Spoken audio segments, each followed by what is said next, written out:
A word of warning, this podcast explores graphic and disturbing stories and includes some strong language. It therefore may not be suitable for our young listeners or other folks who may find it disturbing. Hello and welcome to True Crime News, the podcast covering high-profile and under-the-radar cases from across the country every week. I'm your host, Ana Garcia.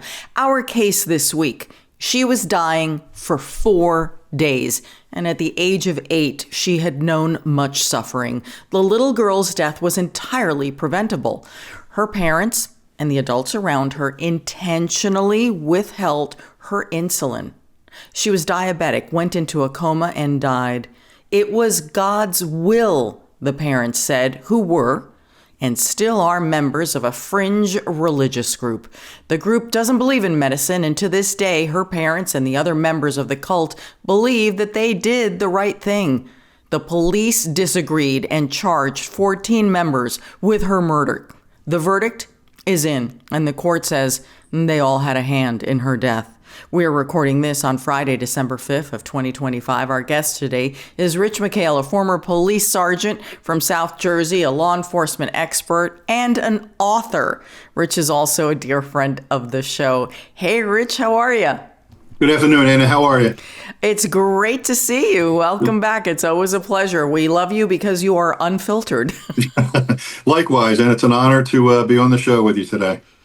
Well, Rich, this is a case that we covered previously on the podcast when prosecutors in Australia made this bold move to charge 14 people with murder. I was so honestly impressed with how aggressively they fought for justice for this little girl and went outside the box. And we had been waiting for this case to resolve. And it's something we've wanted to talk about. And I just... There's never going to be justice here, right, Rich? There's never going to be enough justice. And we're going to discuss... Not the proper justice, no. No, right? Because we've lost a little girl unnecessarily, and her life was so horrible those last few days.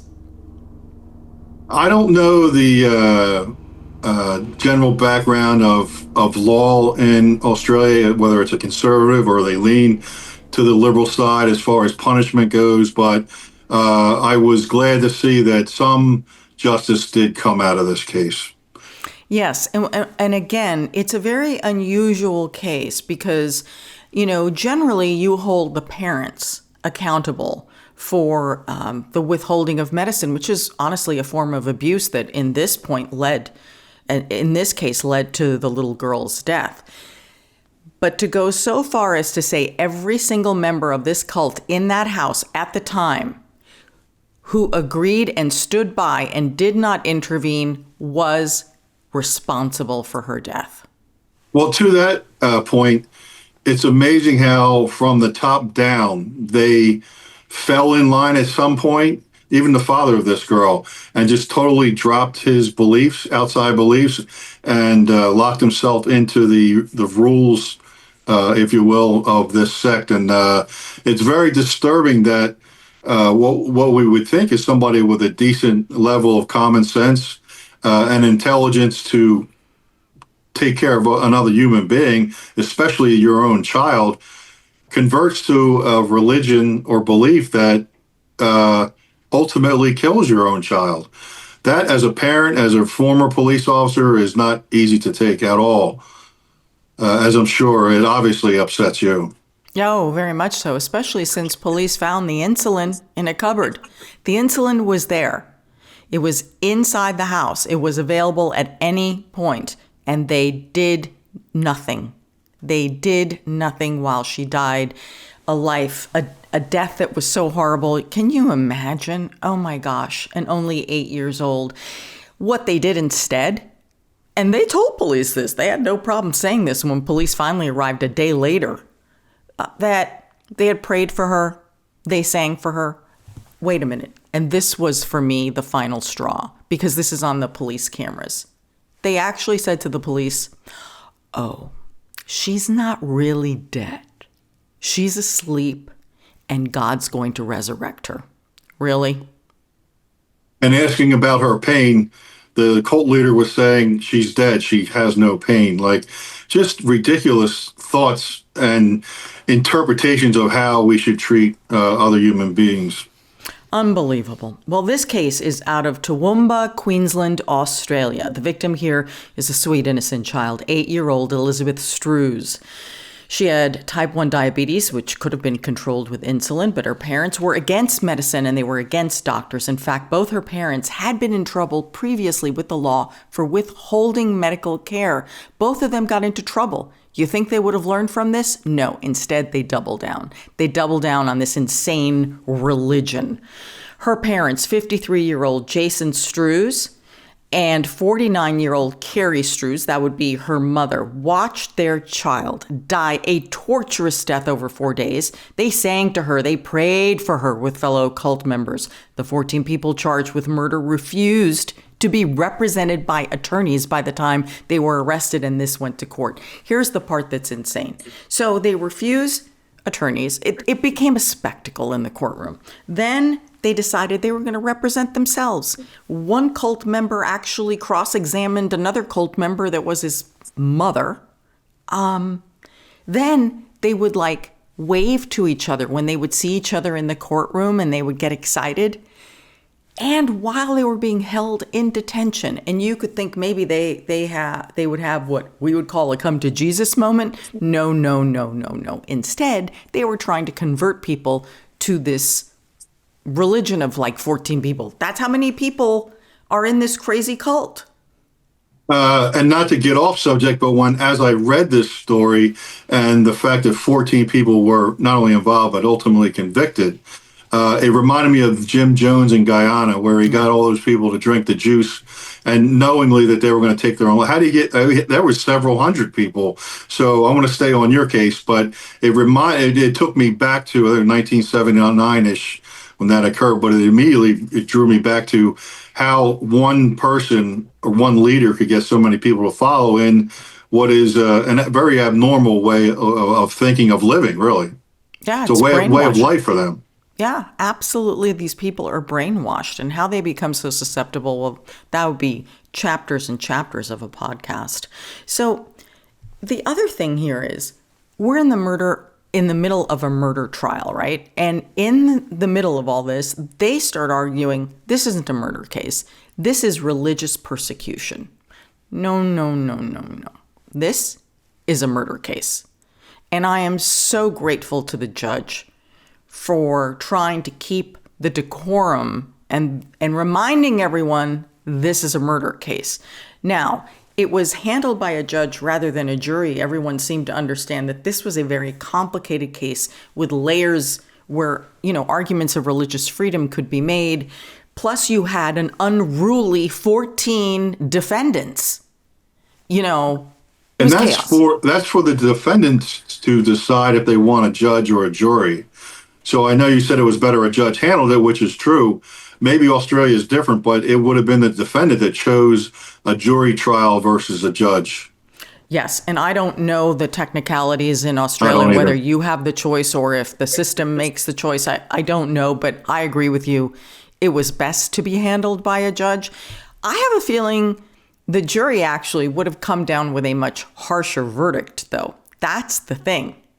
I think you're right, because you could even tell with the police officers in their interviews, they were sickened by the acts and in disbelief that a member of their own community could have such outlandish beliefs and honestly believe in them and stick to them all the way through. Yeah, just ridiculous. Yeah. And so they were charged with murder. Very serious. And again, I applaud the prosecutors for charging 14 people, including the parents. But the judge, after hearing the evidence, made a decision that rather than convict them of murder, he convicted them all of manslaughter. And as part of his decision, and this is where I think I would disagree with the judge, and I believe that probably parents would likely disagree with the judge, is that he stated that he wasn't completely sure that the parents, when they removed the insulin from the little girl, intended to kill her. That there was no guarantee, if you will, that if you remove the insulin, she would have for sure died. And so that is where the judge came down and moved it from murder to manslaughter. My opinion, murder. And, the difference between murder and manslaughter is the intent. Manslaughter being more neglect as opposed to murder, where you intentionally or knowingly try to or do kill another person. And, I don't want to say I side one way or another, but I can see where that judge is doing that, in that it was so idiotic of them to believe that natural healing was going to save this girl. But I don't know, and it doesn't sound like they wanted the girl to die. They just wanted her to be healed under their own idiotic beliefs. Is the way I interpret that.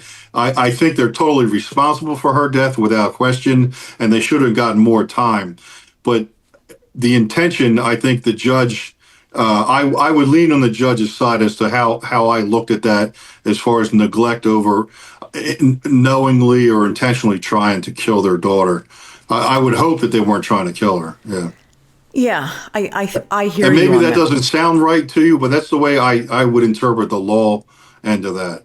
And I think that they didn't want her to die, although I guess they believe that she's in a good place right now. I do agree with you. I just think that the level of, prior to their being in this cult, they couldn't have been that dumb. They couldn't have been that stupid. They couldn't have been that. It's so reckless. You're right. And that's more manslaughter, but I'm just so angry with them. I want the book thrown at these people because she suffered. She suffered terribly and unnecessarily. Another example of manslaughter is a drunk driver hitting another vehicle and killing the other driver. They didn't intend for that to happen, but because of their recklessness and negligence, they caused the death of another. Very tragic and should be penalized severely, but the intent is not, the driver's not intending to kill the other driver. Mm-hmm. And again, as reckless and negligent as they were, and idiotic, every adjective you want to give, they fall in that category. I don't think they intended. I think they honestly believed they wanted to prove to everyone else that their natural healing was going to help. And I hear that, and I do see that, and I also think that there's another point as to why the judge also went with manslaughter again, and it is punishment, and that's why we have these discussions. We always ask the same question: what would justice look like in this case? And we're all going to have varying opinions on it. And again, I'm not knowing exactly how Australia's courts are structured. I think you have, if they are going to appeal, let's say the defendants, the convicted group here decides that they're going to appeal, they have a stronger case, to make an argument against saying, look, this was really not murder, whether that would be a condition for an appeal or not. You can appeal on anything.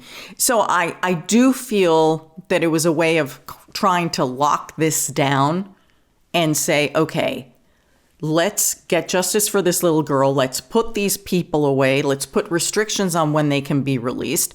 And so he also sentenced them, and the sentences went down like this. Her parents were given 14 years in prison. The cult leader, 63-year-old Brendan Stevens, was given 13 years, and the rest were given various degrees. So, as we said, is this justice? The judge made it clear that they have to be able to serve a majority of the time before they're eligible for parole. I guess.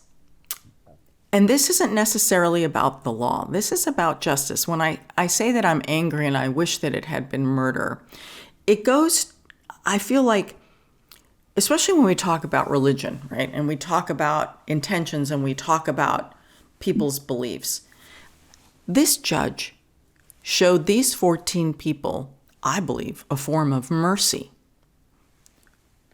He could have gone harsher. I know it may not have worked. But they didn't show her mercy. And so I want no mercy for them. Yeah, and the more that we talk about this, this all started in 2019 when they took her off the insulin originally, and she contracted or was diagnosed as a type 1 diabetic, where she now absolutely needed this insulin to survive. So that kind of builds on the intention of the parents, where you're leaving recklessness and negligence and almost more of an intentional. They served jail time. Mom and dad served different, one was 6 months, one was 18 months degrees of sentence. So they were already mildly punished for gravely injuring their daughter, which that was the beginning of her death. And now they're like, look, we put you in jail for taking her off the medicine, and then you get out and you remove her off the medicine when you get out. That leads more to an intentional taking of one's life at that point. I mean, you have a pretty good case there. One thing you were talking about appeals. If I were I'm not a defense attorney, but I would think as a defense attorney, if they were convicted of murder, you would attack that and say they never intended to harm their child. They believed in their beliefs that we're going to save the child, and you might lose a conviction of murder in that regard. The intention of the defendant is really what you need to prosecute. Yeah. Yeah, and I realize that, and I'm being very capricious here because yeah, but the more I thought about it as we talked, this started in 2019, and that intention, their neglect grew from 2019. This wasn't a one-time 2021 death. That's just it. And they, like I said, they doubled down. They doubled down on this belief of theirs, and I would have argued with them. So why did God then make insulin? This would have been my argument with them, trying to reason with them on any level I could have to convince them that they really have to help their daughter instead of kill their daughter. Yeah. And this religious cult, I'm just reading up on it. They, the strict views of Christianity where they're, symbolizing the saints and their deaths. They gained power from that, and that there was natural healing powers in admiring and worshiping the saints. I went to 11 years of Catholic school, and I was raised in the Catholic Church, and we worship God and we praise the saints and we pray to saints. Saint Anthony, if you lose something, you want to find it. So there is a level of worship to saints, but not to the extreme. I don't even know which Christian religion they were, but regardless, they took it to an extreme that not was harmful, was deadly to their own child. And again, what aggravates me more is that it happened once. They were punished for it, and they did it again. And that level of intent for me grows from negligence into causing the death of your own child. Yeah, and you could have even have had a split verdict here. You could have charged. Well, they were charged with murder, but you could have convicted the parents of murder and everybody else of manslaughter. Yeah. Maybe that would have made me feel a little bit better. Yeah, I tend to agree more than I think about it with that line of thought. Yeah. So the amazing thing about this group, and you kind of mentioned this whole connection to the saints, is that they call themselves the saints. There's only a dozen members here. It's not like this is a big group. And their place of worship is a house.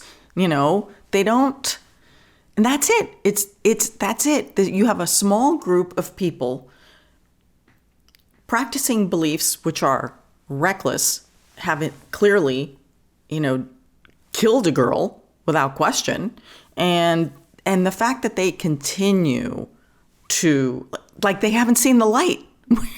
How is this possible after all this time? If anything, they are more stubborn, and they are, they kind of, the judge said this in sentencing, and we'll get to that, about how the fact that they still believe that they did the right thing makes them truly dangerous if they ever get released and are with another child. They're going to do the same. They're going to do the same. Yeah, they're never going to change. So they call themselves the saints. Really, the only saint here was little Elizabeth. Exactly. She's the only one with a halo here. I'm sorry, people. 100%. So let's get into the details of how we got to this point, because it's not going to make any sense, people, obviously, because this whole thing is illogical. Elizabeth Struhs was one of 8 children, 2 of whom were of adult age, and the remaining children were in ages of 3 to 16. So according to the victim's older sister, this would have been her sister Jade. So Jade at 16 comes out, and once she declares that she's a lesbian, the group doesn't want her, and frankly, she doesn't want to be with the group, but you know, it's a hard thing to be 16 years old without your parents, because her parents reject her and her siblings stay behind. So it was a very difficult time. And she said that she tried very hard to stay in touch with her siblings. She was worried for the safety of her siblings, obviously. She was level-headed. She knew this whole thing was insane. She knew the potential danger, but no one was listening to the 16-year-old, right? Yeah. I don't know the psychological explanation to that, and it would take somebody from the field to really be able to explain that better. But again, just like the Jim Jones call, like how you take intelligent people and they just totally change their mindset and, you know, just bypass all common sense that what you're doing is not good for you. I mean, you're intentionally harming yourself. Mm-hmm. Yeah, absolutely. Now, the Saints were led by Brendan Stevens, and he broke away from another Christian church and operated independently. He's the one who made up the rules. So I know you were asking, like, wow, what is this? Is it even Christian-based? I have no idea. I mean, honestly, what kind of Christianity is this? All right, so as part of their rules, now here's what's interesting about them for being supposedly a Christian sect. They didn't celebrate Christmas, so I guess they didn't believe in Christmas. They didn't accept medical intervention. They believed that medical care was in God's hands to heal them. And, you know, there are other religions in which, we've seen this over the decades where because of religious beliefs, there wouldn't be a transfusion, there wouldn't be certain medical procedures for children. And we have seen where, here in the United States, where hospitals or advocates on behalf of the child would take the family to court and get a ruling to get the child medical care in spite of the parents' religious beliefs. I mean, we've dealt with this many times before in this country. Yeah. Looking at it from New Jersey's point of view, we have Title IX, and everybody thinks that refers to equal justice in at the high school level between boys and girls. If boys basketball has a court, the girls need one, and so on. To me, for 25 years in law enforcement, Title IX also has the definition of what child abuse is. And for the purposes of child abuse, the criminal charge would be endangering the welfare of a child. But it would come under 4 sections: abuse, abandonment, cruelty, or neglect.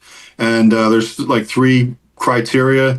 The first would be the victim would have to be a child, and that statute defines a child as anyone under the age of 18. The second is that the parent or guardian had a legal duty to care for that child. And the third point of a prong of that would be that one of those forms, abuse, abandonment, cruelty, and neglect, occurs. A parent or guardian driving their child home from basketball practice, and they're totally intoxicated, and the child dies during the car accident. That's in form, or gets injured. That's a form of endangering the welfare of a child. So that's how in New Jersey, if I was called to a situation like this, I would be applying those set of rules and laws to address the issue. This case, I get so upset the more I talk about it, you know. It was actually Elizabeth's mother, Carrie, who befriended the cult leader, Brendan, and his wife, Loretta, in 2004. Carrie apparently was the perfect recruit here because she immediately bought in to the whole thing. No questions asked. This is perfect. This is how I'm going to live my life and raise my kids. But her husband, Elizabeth's dad, did not agree. In fact, he wasn't very religious. He certainly didn't buy into this nutty group of people, and it became a real issue for their marriage, actually. It got to the point where he moved into the garage and that he was working night shifts and he was trying to avoid everyone in the household because he was trying to avoid all the tension because there was so much fighting going on about whether they were going to be part of the cult or part of this religion or whatever you want to call it. So the Struhs, even though he disagreed, the children became part of the saints. So you have Mother Carrie, you have all the kids, and then you have Dad, who really is fighting this and doesn't want to be part of this. It was, and then the oldest gets kicked out. That's Jade. So when you were talking about how they got into trouble the first time in 2019, this was an argument within the family and then within the saints. They didn't want the little girl to be taken to the doctor or the hospital. And there was a lot of fighting going on. And the father finally broke free and said, that's it. And I'm taking her to the hospital. And it was at that point that hospital administrators, nurses, doctors realized, hold on a second. These people have intentionally withheld medical care from this child. This is a dangerous situation, which meant that the authorities got involved. Okay, so it was made clear to them, she has diabetes, you need to treat her, and you don't have to be a brain surgeon to know that you can die. That this is highly manageable, but potentially dangerous if mismanaged. Or untreated. Exactly. Yeah. So the parents get charged with their version of what we would call neglect, Rich, which is what you were describing there as to what the criteria would be. They call it in Australia, failing to provide the necessaries of life. That's how they define it. So here's the amazing thing. They both get charged, right? And Father Jason, he pleads guilty. And then he testifies against his wife, Carrie, and says it was all her. This is what they did. For his cooperation, he gets a suspended sentence, but Mother Carrie is sentenced to 18 months and would serve only 5. Yeah. Okay. So while Mother Carrie is behind bars, this is the amazing part. This goes to what you said, Rich, that you're kind of like thinking, well, hold on a second. There is some premeditation here. She shows no remorse at this point. So she's sitting behind bars, charged with our equivalent of neglect. And she tells her parole officer, she tells the parole officer that she would willingly withhold Elizabeth's insulin again if she were given a choice. Why did they let this woman out? Anna, this reminds me, in again, over a 25-year career, on occasion, first of all, everyone you meet, they're not guilty. Even after they're arrested, convicted, tried of a jury of their peers, and they're sitting in jail, they're not guilty. But occasionally over time, you run into people who can't get out of their own way and are an extreme danger to themselves. This is one of those cases where these people were going down a road. I don't know.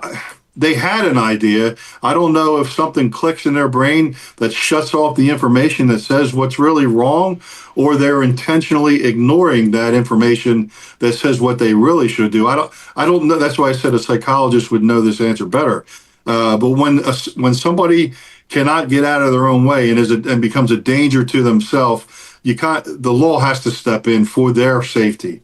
And it may involve arrest and prosecution, but it's for the good of that person, because they're missing the sign or ignoring the sign that's going to help or save them. And it's really sad to see, but that's when as a police officer, I said I have to do my job, especially now in a case for for their own safety, not so much to enforce the law. And because they were so insulated, it's not like you would have someone, a neighbor say, or a friend say, oh, hold on a second, I see something. They just kind of kept to themselves. So they're living in this little bubble and they're having, minimal contact with the outside world. So there wouldn't be someone to report them, if you will, right? If the husband didn't take her to the hospital, she could have died and they could have buried her and no one would ever know. If Yes. they were so tight in this cult that the girl could have passed away and nobody ever would have ever known or found out years later beyond a statute of limitations. Yeah, probably so. It's amazing that they even called like 36 hours after she passed. I want to get back to the mother, Carrie, and that this time that she spent, being punished, really, in essence, for being a horrible mother. She also criticized her husband. Obviously, she was mad at him for testifying against her. And while she was locked up, she was talking about how she wanted to divorce her husband. Okay, so that's what's going on in Carrie's world. And again, you're right. We probably need a panel of mental health experts here to figure out this next thing that happened. So remember how we said, so Jason is the one who took her to the hospital. He is the one who testified against the wife. So it seems like he's been bucking the system and bucking the system of this crazy cult, and trying to do the right thing by his daughter. While she is in prison, this is the part I really don't get. It's like Jason now completely buckles.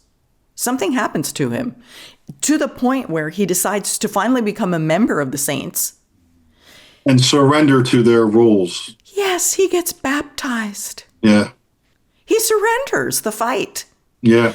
And I don't know if that's because he was left without his wife and he had all these kids and he's got a sick child on his hands and he's just like, I don't know.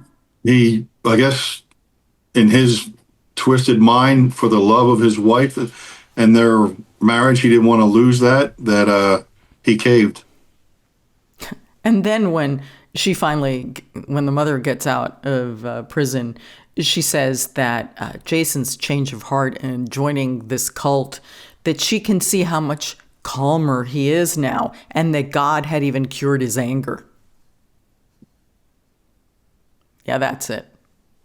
I don't know the answer to that, Anna, but it really puzzles me whether they they don't have the information or they're intentionally shutting that information off, knowing it's the right thing to do. But there's a switch in there in your brain that they just flipped, and there was no convincing them that what they were doing was horribly wrong. Yeah. So 5 months later, she gets out. She's back. Family's reunited. The Saints are, fully in agreement, including Father Jason has now said, you're right. Elizabeth doesn't need her insulin. And the other members were so happy to hear this. The man had finally come to his senses, according to the Saints. 6 days prior to Elizabeth's death on January 7th, that is when they started to withhold the medicine for the little girl. So she had been denied insulin for 6 days, but for 4 of those days, she was dying. For 4 of those days. Yeah. And the amazing thing is, while she's dying, that insulin is just one cupboard away, and everyone knows it. Every adult in the room knows it. You said it perfectly earlier that Elizabeth is the saint in this story. Oh, my goodness. A martyr, actually. I'd rather she'd be alive and not be a saint. I'd rather she'd be a saint on earth. True. Well, of course, the girl got very ill. She started vomiting. She became unresponsive. She goes into a coma. And, the members are praying and they're saying, quote, whatever the Lord's plan is for us, we will follow it. Oh, isn't that great? You follow all the wrong rules, people. And then eventually on January 7th of 2022, Elizabeth dies. But they don't call for an ambulance. No. They double down on the praying and the chanting and the singing. That's it. We're going to sing to her for 36 hours. It's not enough. On top of everything else, now they're singing to her. And what I don't understand is why Jason even bothered to call the authorities at this point. 36 hours, she's dead. There's nothing you can do, and they call the authorities. I'm surprised they didn't do what you suggested, grab the kid and bury her in the backyard. Yeah. Well, I would think that was coming if he didn't, get better. I think the correct morally right side of the brain clicked in too late. But now what is the right thing to do? And calling the authorities was, I guess, the least he could do. But here's where I'm very confused. So you would think finally someone came to their senses and called the authorities. But when police get there and first responders get there and they've got their body cams, all these people, including the parents, are saying unbelievable things like, she's not dead, she's sleeping. Yeah. Oh, she's in a better place. We don't believe in medicine. This was God's will. So can you imagine as a police officer, you're looking at all these people and you're like, have you all lost your minds? And you have two, categories here. You have the leader, Stevens, who there's mental illness, I think, on his part. And then you have the followers who are duped, whether they're mentally ill or not. The leader, Stevens, listen to him talk in that interview. He's the one that gets the cult going and convinces 13 other people that this is the way to live. And to one guy's daughter, he sacrifices his own daughter under these beliefs. There's a strong level of mental illness on Stevens' part. And I don't know to what level the followers, where they fall in the mental illness range of it. And I think there's two tracks there. There's two categories of the leader and the follower. And, he got one less year than the parents that actually had the legal obligation. But I thought being the leader and leading them down this path, maybe the punishment should have been a little more severe. For me, Rich, the absolute, well, there's so many crazy things, but this is so crazy, that while the police are there, these cult members are arguing with police that Elizabeth is not dead. Not dead, that she's sleeping, not dead, and that God's about to resurrect her. Can you believe this? You can see it in Stephen's interview when he's being interrogated by police, and they said, all right, not about you, not about you. What about the pain that this girl was suffering? And the ridiculous response he gave that she's dead, that she feels no pain, and as if in her death, she's living another life. And it's just unbelievable, the thought process that he's under, and that he has these other people following. Yeah. I can't even describe the state of mind that you're in. To him is a mental illness. Him I see as severe mental illness and a lack of logical reasoning, and then for following him, I don't know to what level, but it's obviously not good. It led to Elizabeth's death. Well, the Saints leader, denied any responsibility for the girl's death, that it wasn't his decision, that he had nothing to do with it, right? Blaming it on the parents. So I think he's a little more clear-minded than we give him credit for, right? Because he's a squirrely one, this one. And then, Jason's father does tell the authorities, well, he did, he was second-guessing his decision, and he turned to the leader, and the leader said, have faith. And then he turned to his wife, the girl's mother, and she said, have faith, right? Well, clearly his second-guessing was just not enough. Just really not enough. So here's the other thing police said. And they found this really bizarre. Okay, everything that the poor police officers are witnessing here is beyond, right? Like, who could possibly be trained to deal with this insanity? But on top of everything else, nobody's crying. Nobody's upset that there's a dead girl in the house. Yeah, they're crazy, these people. Yeah. Again, in New Jersey law, is the level of culpability, the level of legal responsibility. And the parents obviously bear the most level of culpability. But, the guy leading this pack and leading all these people down this road to the point where they show zero emotion over the death of a girl, that they're responsible for her death. I'm glad they got time, but they didn't. All the three main ones, the two parents and the leader, did not get enough time for sure. No, I agree with you. And then, to try and convince authorities that, listen, here's what we believe. Elizabeth is now free. She is free of her suffering and the constraints. She's in a better place. And you know what? Not a good defense. Yeah. Not a good defense. So, fortunately, as I said at the beginning, the reason I've been impressed with the authorities here is because they really did take this seriously. They convened an investigation that took 6 months here. And they were working with Child Protective Services. They were working with child trauma experts. They were working with homicide investigators to look at every part of this, because clearly the prosecutor wanted to make sure that justice was served here. And again, I applaud them for charging them with murder and going as far as they possibly could.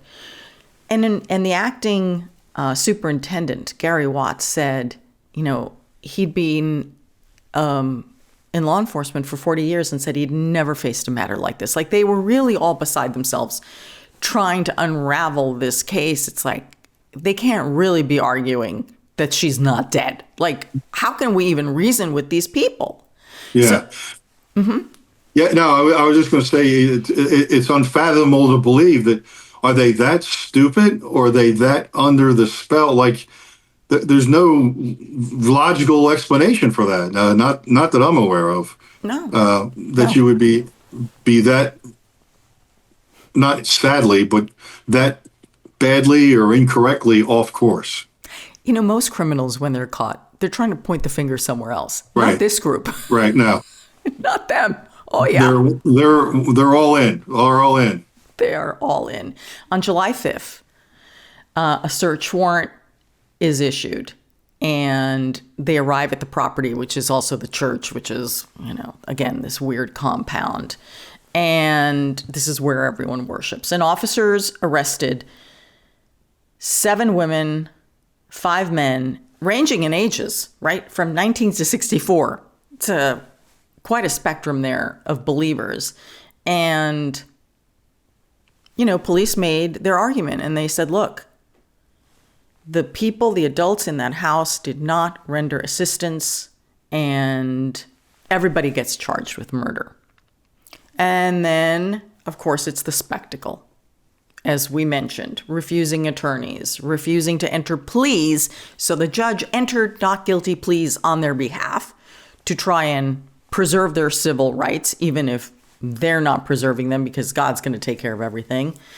And then this insanity with the waving to each other and trying to convert people during the detention part. Again, they're doubling down. I do like this one part during the trial. The judge asked them to please point to any line of scripture which says that doctors or medicine are forbidden. Oh, what a surprise they couldn't find that line. Right? Yeah, and lawyers and judges don't ask questions they don't already know the answer to. So good on him. Good on him.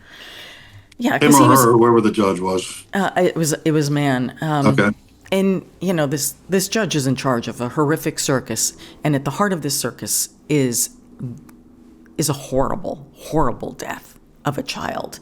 And he's trying to keep decorum here with these people. So in the judge's ruling, he claimed that the Saints leader, Brendan Stevens, had everything to do with Elizabeth's death, determining that the man influenced the decision to withhold the influence from the dying child. The judge called Brendan a, quote, dangerous and highly manipulative individual. Elizabeth's parents, Jason and Carrie, both received prison sentences of 14 years. They got the most. The Saints leader, Brendan Stevens, got 13 years behind bars. His wife got 9. Elizabeth's brother, Zachary, who was in this group, was given 6 years, and the rest were given sentences between 6 and 7 years of the total group here. The judge said that they had taken the life of a vibrant, happy child, and the group showed utter disregard for human life. He said, quote, Elizabeth's death remains profoundly disturbing, if for no other reason that it was so entirely and easily preventable. The judge said this about the group: your prospects of rehabilitation are bleak, to say the least. Quote, it is my opinion that you should have nothing at all to do with the care or custody of any child. Nor should you ever have direct or indirect contact with a child unless such contact is strictly supervised. Good on the judge for recognizing all these signs. I mean, I was going to say they're not going to change one bit if they survive jail and are alive, which I assume they all will, for years to come. And I wouldn't be surprised if we're reading more stories about other deaths in the future. These people can't get out of their own way. Mm-hmm. And, here's something I wish for. If they believe so strongly that they didn't do anything wrong, if any of these 14 people should fall ill while they are in prison, I don't think that they should be given medical care.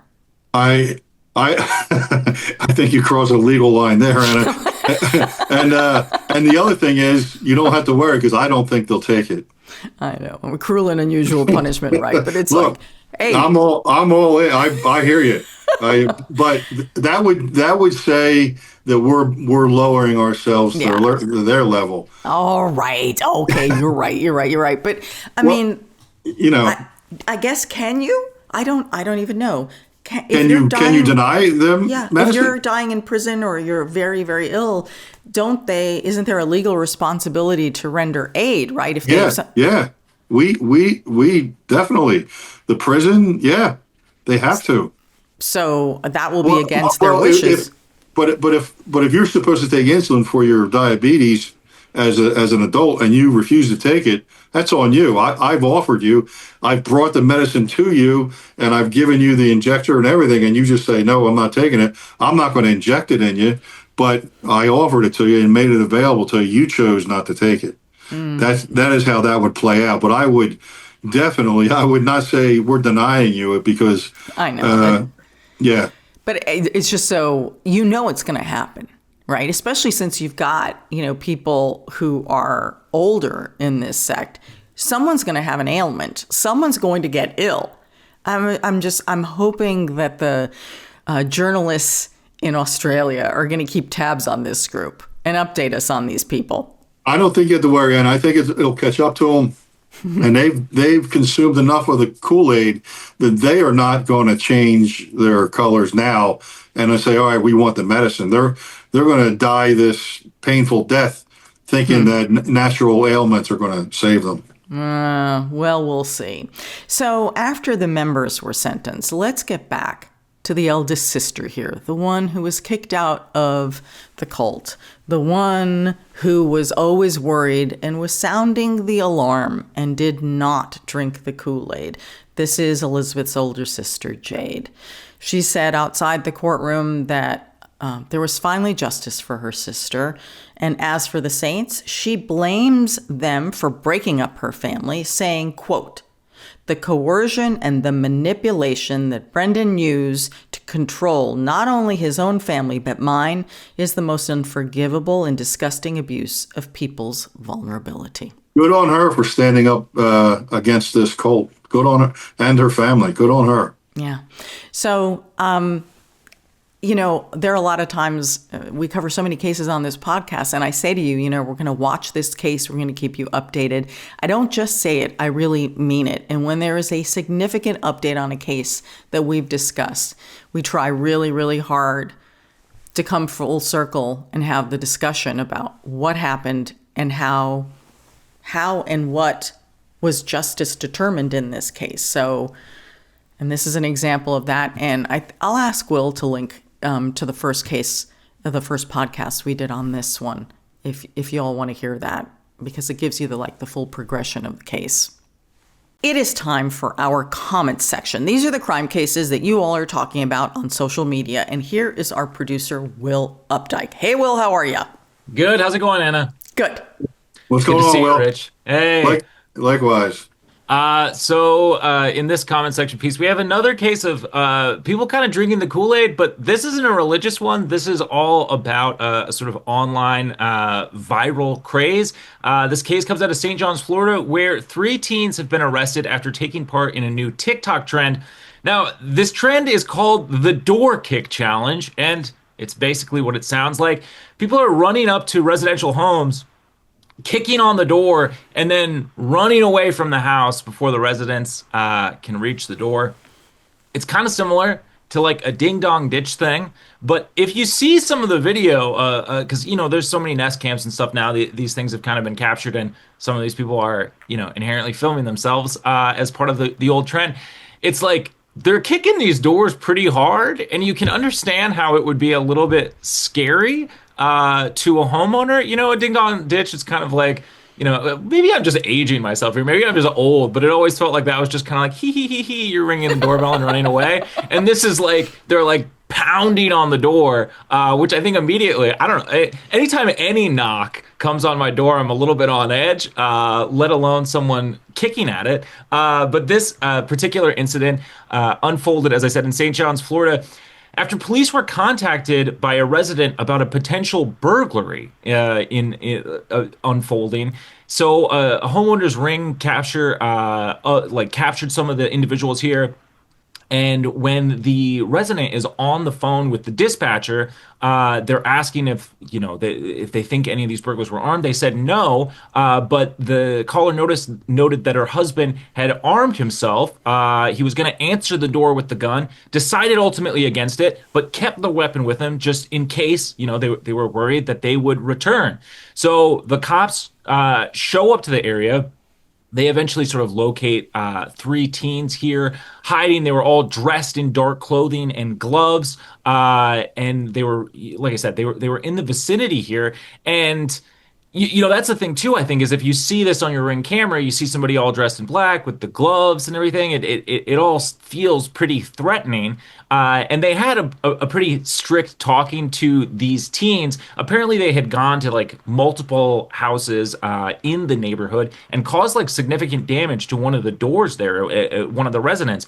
But the officers are talking to the teens, and there's some of the body cam video online. And the officers are clearly frustrated, but they're kind of also, you could tell there's some concern for the alleged suspects here. The cop asks, "You guys want to get shot by a homeowner when you're kicking their door and they think you're breaking in to kill them?"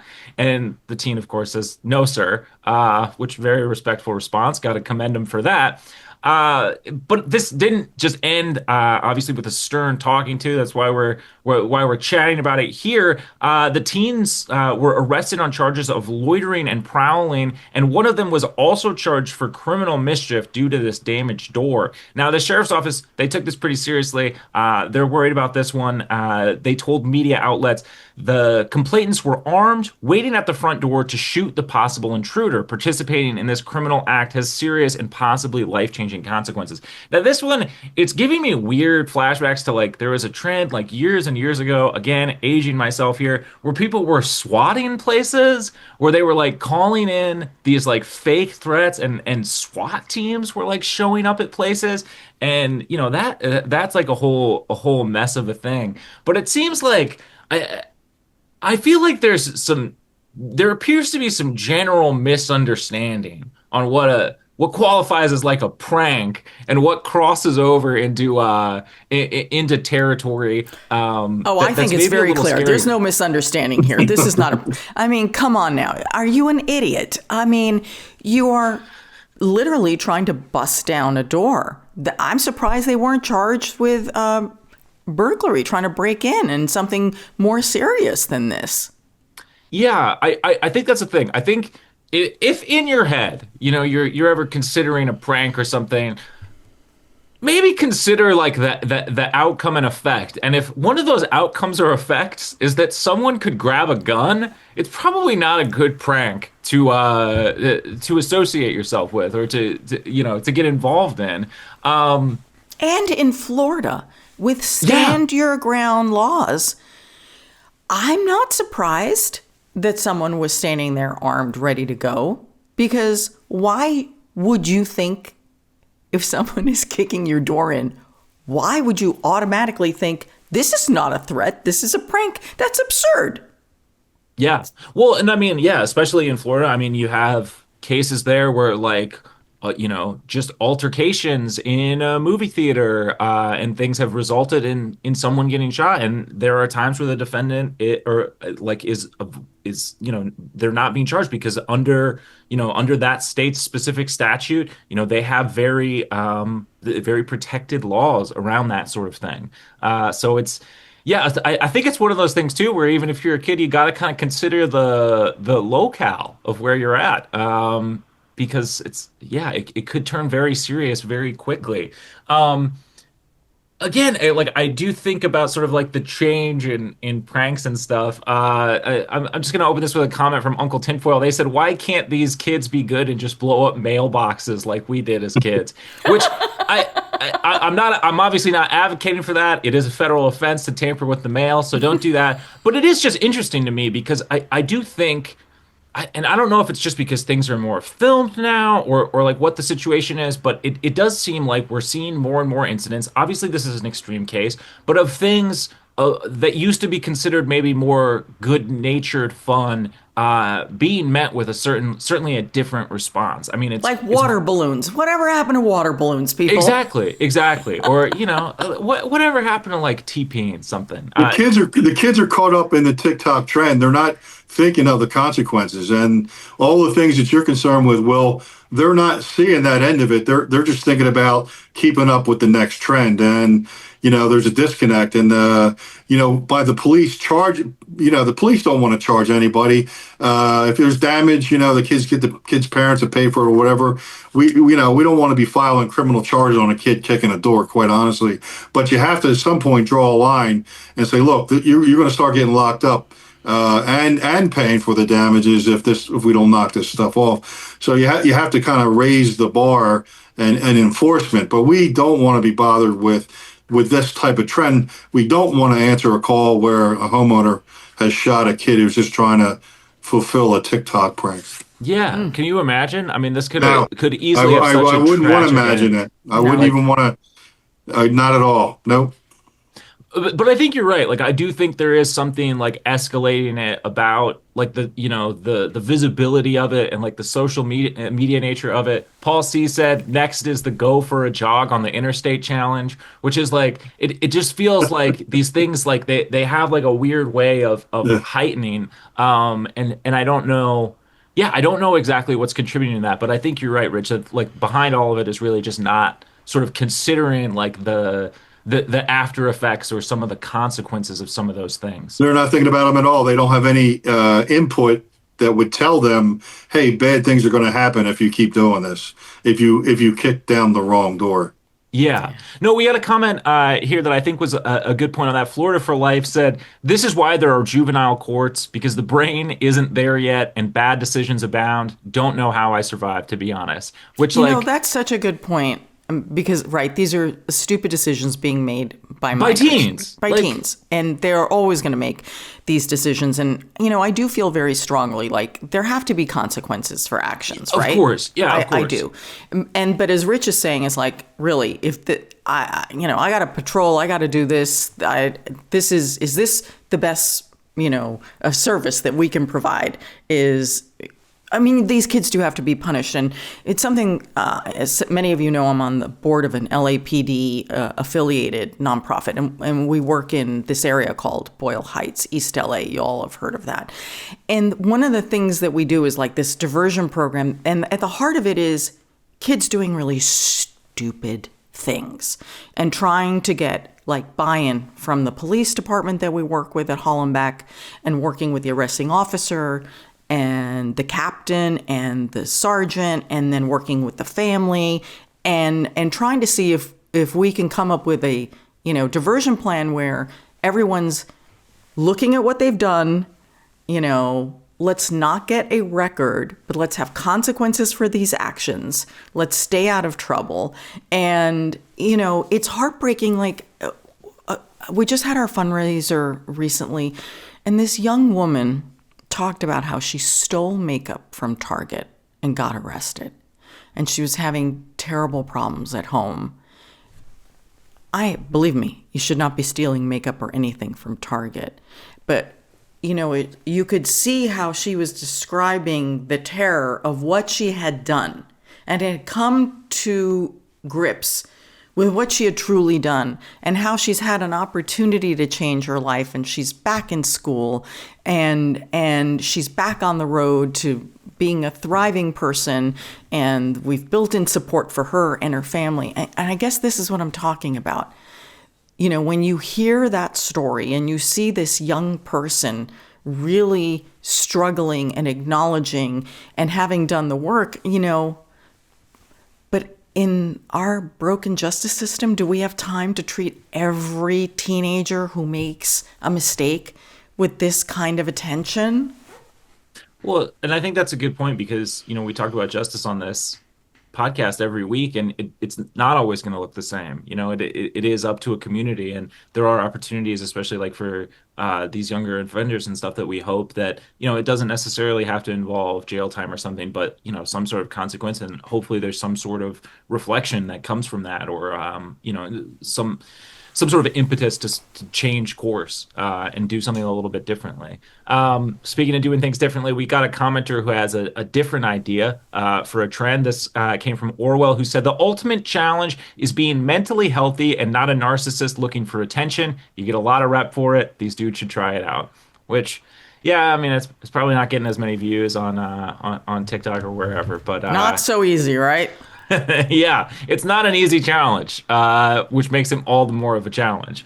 I'm going to close this one out with a comment from Shepherd Commander, who said, "Play stupid games, win stupid prizes," which is just I mean, honestly, just a pretty evergreen piece of advice. It is. But yeah, that's we'll do it for this one. Anna, did you have any comments you wanted to share? Yeah, this is our from last wonderful week's listeners and podcast. viewers? Yeah, you know, last week's podcast is fascinating if you get a chance. If you all know the actress Eva LaRue, she was on CSI Miami and All My Children and General Hospital, and she had a stalker for years, a horrific stalker who had terrorized her daughter. It was just awful. And the FBI eventually figured out who it was. This man who was sending letters, these threatening letters from Ohio, calling the daughter's school. Anyway, we had her on the podcast to discuss the fact that the man was finally arrested. But of course, he did very little jail time, which doesn't seem like justice. And these are the comments about that podcast. This is from Vintage 1950. "The irony that she was a crime scene detective on TV. Feel for her. Here in the UK, a guy stalking a TV presenter with intent to cause harm received life with a minimum of 16 years. We had a discussion about how stalking is not taken seriously enough by the authorities and the courts." So REQ writes, "A stalking registry, which is something Eva is advocating for, is brilliant, and I hope to see legislation soon." She's trying to change the laws. And then Alicia K. Mayo writes, "Oh, what a much-needed episode, Anna and Eva. We need more powerful laws and sentencing for stalking. Love warrior survivors." It's an amazing survivor story. She's just lovely. Eva's just lovely. And she has a new documentary out that's on Paramount Plus, and she just bears it all in that. Highly recommend it. Yeah, highly recommend it. Very scary things. One of those things that needs to be addressed a little bit more by law enforcement. But that will do it for this week's comment section. I want to thank everybody who sent those in. You can, of course, do that over on YouTube. You can also reach out to us across all social media at My True Crime News. But until next week, don't do crime, even if it's part of some sort of challenge. Rich, it's always so good to see you, my friend from South Jersey. Thank you for having me back. Absolutely. Rich, before we go, where can people find you or follow you? Because you have a book out. Yeah, very important missing persons case from 1991. The boy's name is Mark Heimball.